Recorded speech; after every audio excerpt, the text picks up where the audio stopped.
Gjuha e natyrës është gjuha shqipe? Po, eksakt. Sepse çdo veprim që bën njeriu në natyrë ka marrë një kuptim gjuhësor.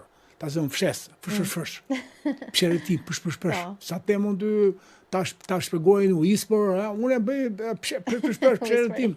Pra, ka shumë krek ajo që kërcet Qoromilia, krek.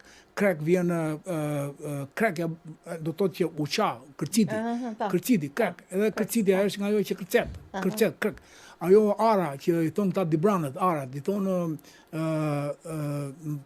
ajo që Krakow, i thon këta në dibër që ja bën krek edhe kohë, kër.